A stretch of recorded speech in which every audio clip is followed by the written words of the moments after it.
안녕하세요. 인사이터 이신실 연구원입니다. 객체별 라벨링 가이드 나무에 대한 교육을 진행하도록 하겠습니다.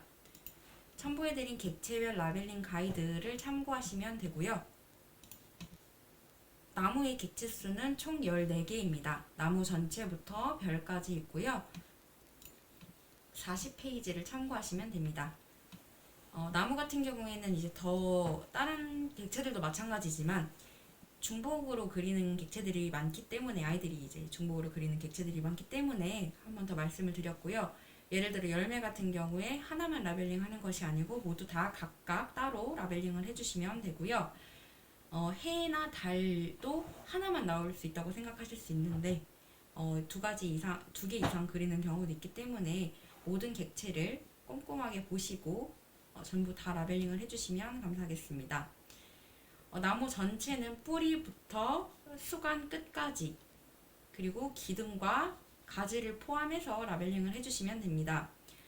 다른 분류와 마찬가지로 나무도 메인 객체인 나무가 2개 이상일 경우 오류 데이터로 판단해서 라벨링을 진행하지 않으시면 됩니다. 지금 이거 같은 경우에는 가지를 포함해서 라벨링을 해야 하는데 가지를 잘라서 라벨링을 했기, 오태깅의 기준에 들어가기 때문에 반려의 대상이 되고요.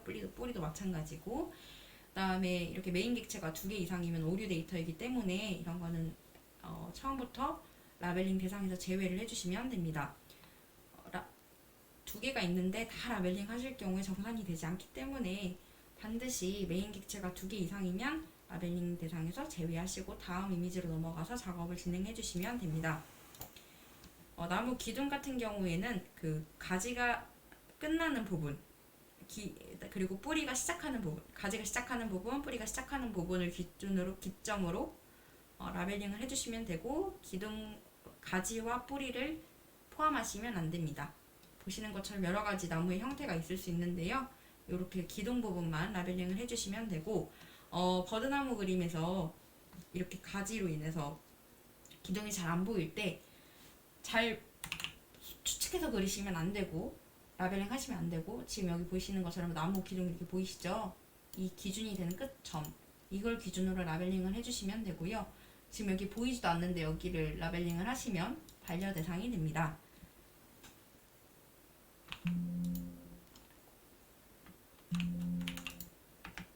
수관 같은 경우는 지금 이렇게 나뭇잎을 포함해서 이렇게 겉에 따라 그리는 것을 저희가 수관이라고 하는데요.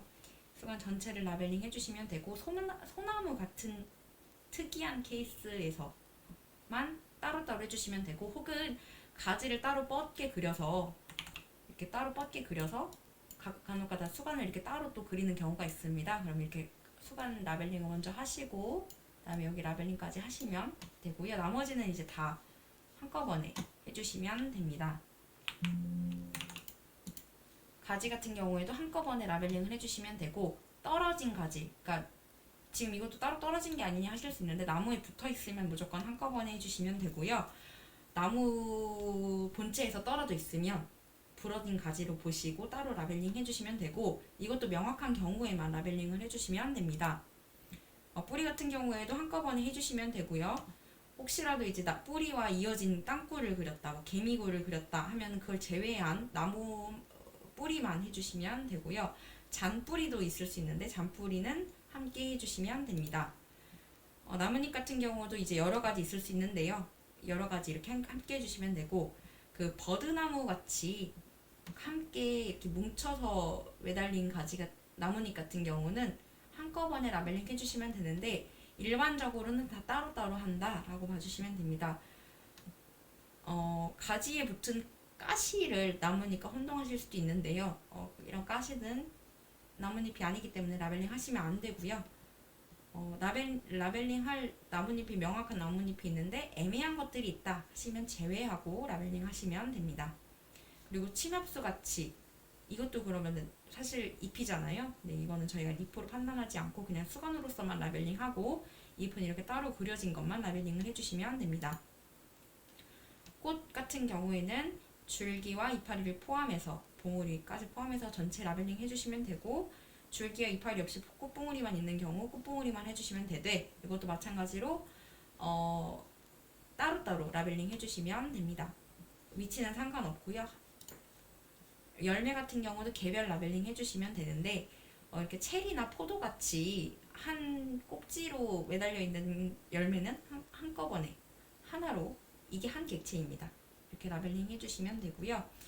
아이들 그림 중에 나무에 매달려 있는 열매라고 해서 그리라고 했는데 이렇게 채소를 그리는 경우도 간혹가다 있더라고요. 이런 것도 열매로 라벨링 해주시면 되는데, 혹은 바닥에 혹시 채소를 그렸다면 이제 그건 진짜 열매라고 보기 어렵기 때문에 라벨링 제외해 주시면 됩니다.